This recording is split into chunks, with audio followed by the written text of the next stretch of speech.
Back on Radio Row, Super Bowl 52, Pat Mayo, Tim Andacust, and Andy Benoit of Sports Illustrated and Monday Morning Quarterback. What's going on, dude? Hey, how are you guys? Doing the whole thing? Yeah, it's my first Radio Row tour. I love it. It's great. We didn't schedule a bathroom break though. That sucks. Yeah, it's only gonna get worse. I am actively now praying that every guest is like 10 minutes late so I can pop out, use the bathroom, pop back in. Drinking like 20 coffee this morning was not a great idea. Yeah, well, my voice is starting to get a little bit rough, and so I'm gonna just keep drinking water. But it's Super Bowl time. You got to dig deep with you. Yeah, you really have to get in the trenches and make sure your voice can overcome. Yes. You got some podium questions to ask, I'm sure, post game. How many games is this for you now? Super Bowls? Yeah. This is my fifth in 7 years. I wasn't at last year's, and I didn't realize I chose a Senior Bowl over the Super Bowl, which is the responsible thing to do because I meet with coaches when I'm there. But I didn't realize how much I missed it until the game started, and then I thought, well, I hope it's a forgettable game and I'll be fine. So at halftime, I was chipper. I was all happy again. I didn't talk the first half, and then Robert Alford gets his pick six, and oh, good, no one's going to remember this. And I saw the slow oncoming train at around 28-11, maybe even 28-12, whatever it was, and that was a tough day. So I'm glad to be here. It's a nice life, right? If your toughest day is missing the Super Bowl live, I'm glad to be here this year, though. So what's the best part about covering it? Like you say, and after the game, going to the winning team's locker room. What about the losing team's locker room? I've never been in one. Probably a good idea. Because I do. I'm very analytical, and I want to hear about what happened in the game. Like, actually, what's the game plan? What was the reason for this? And players, naturally, they're hesitant to say that. In the Super Bowl, right after they win it, they're never hesitant to say that. They feel like they're on top of the world. They don't have a game next week, nothing to hide now, and you get everything from those. With the right asked questions, you get everything. And I've had some really great conversations in Super Bowl winning locker rooms. That's my favorite part of the week. So we were talking to the Patriots at Media Night last night, and we were talking to the Eagles players. Patriots players, well coached on to not say anything. Eagles players, pumped to be here.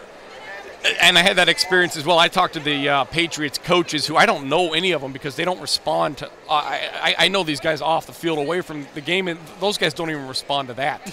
Philadelphia's coaches are great, and I had wonderful conversations with them. If you think about it, this isn't in my best interest to say, but what's the advantage for the players or coaches in any of these teams to say anything of substance? That's not going to help in the game at all, and it might detract. Yeah, I guess. But, I mean, there is a joie de vivre about being at the Super Bowl and having some fun. Sure. That I think is lost when you sort of button down and get a little too cloistered and you sort of take away some of the joy from the guys. Maybe it's their first trip and maybe they'll never get back. And it's I mean, each coach has his own philosophy on that, and in Philadelphia, I guess the assumption is, well, we just did this. We just did this. So, but sure. No, I hear you. So what do you think about the game? I think the obvious part of the game, because I think we can all agree New England's probably the better team, especially given the quarterback situations for both sides now. Where Philadelphia has an irrefutable advantage is along their defensive line. And New England knows that. New England's offensive line cannot block Philly's defensive line if we're just playing head-to-head.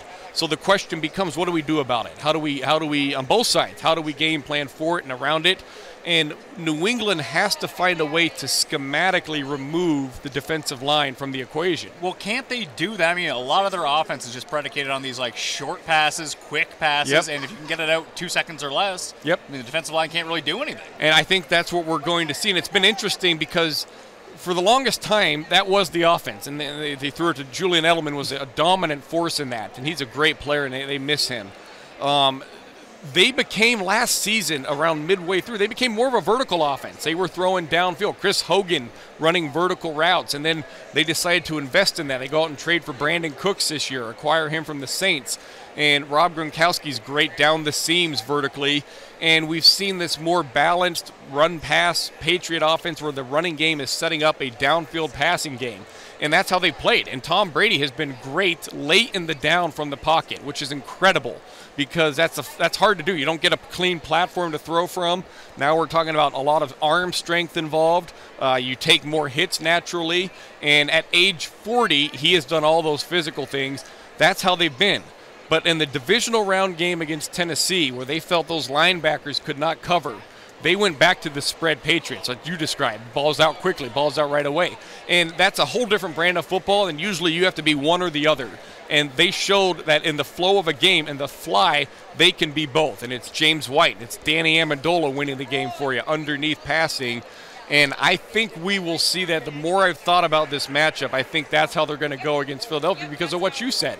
That eliminates the defensive line from the equation. And so Philadelphia's response is we have to get physical with our cornerbacks and our jamming safeties and linebackers. We have to take away their timing underneath and make Brady hold the ball on those quicker dropbacks and allow the defensive line to win some one-on-one matchups. That's the chess match involved. What do you think from the Phillies side? I mean, Nick Foles looked pretty damn good against Minnesota. And well, the Patriots' defense has been getting better throughout the course of the season. It's not as good as the Vikings' defense is going to be. It's not. No. I think they match up well. I thought the Vikings matched up well. I mean, if Nick Foles does what he did in the championship, which is also make plays late in the down, which is not at all he's never done that. He looked like Carson Wentz in that game. It was unbelievable. He played a perfect game. He did, and it was not just that the numbers were good, the results were good. The process was remarkable. Right. I never thought we'd see that from Foles, and he deserves immense credit for that. If they get that, this is a great Super Bowl. It's an unbelievable Super Bowl. It seems to me that Philadelphia resembles a better version of the Jaguars from 2 weeks ago. An amazing defense, an offense that's got some questions, particularly at the quarterback position, but can run the ball. And if it wasn't for a couple of quick whistles and a couple of ugly penalties, Jacksonville's here and the Patriots aren't. So isn't New England going to have their hands full with a Philadelphia team that's better than Jacksonville, a team that they went to the wire with and are fortunate to be here? Possibly. I think they can. I would say I would disagree on the Jacksonville side. They're very similar defenses, approach-wise, and I think Philly does have the better defensive line. I agree with you. I would probably say Jacksonville's the better back seven of those two. But what you're saying, yes, it's a running team that plays a lot of zone coverage, and they're very good at it. It's an expansive running game from Philadelphia, too. Jacksonville, it's a lot of inside zone, just double teams, run behind it. Philadelphia, you get that. You get pull blocking and what they call gap scheme runs. You get outside zone. You get trap plays and misdirection.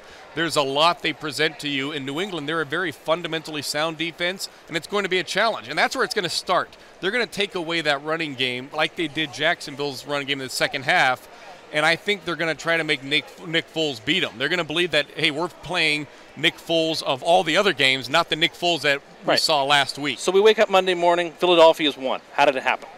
It happened, their defensive line dominated the game, and which probably means their secondary did some things. That stuff always works in unison. Their running game controlled the flow and probably kept New England to 65 snaps or fewer.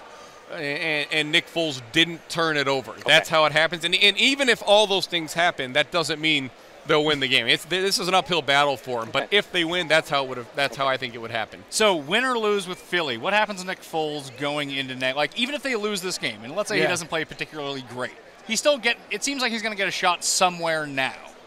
Like, is he possibly? Is he going to get like $100 million from someone? Or the I Jets going to be like, here, Nick Foles, have $100 million. I would be surprised if it went that far. There will probably be someone that thinks it's worth rolling the dice with him. We've been in this situation before. Nick Foles was great in 2013. Different style of great. He wasn't making plays late in the down. He was in an offense that happened to function really well for a long stretch, and he did his job. He didn't ultimately become a starter from that. He's a high-level backup, and that's what his physical traits are. And we have found there's some value in that. I mean, look where we are. But will a team think, hey, we can take that high-level backup, and we're the ones that can get more out of it? It's us, our coaches. There's always someone that thinks that. So he'll be an interesting watch whenever he becomes available on the market again. So no turnovers, run the ball, control the clock. That's Philly's path to success. That's part of their path to success, yeah, because I don't think their wide receivers match up very well with New England's corners, and that's an issue, and so it's about playing in the middle of the field, running the ball in the middle of the field, throwing to Zach Ertz and guys in the middle of the field. All right, Andy Benoit, thanks for being on the show. Thank you, guys. Appreciate it. All right, pleasure. Pat Mayo, Andy, for Tim, live on Radio Row or GK Live. Stay tuned all day for more updates.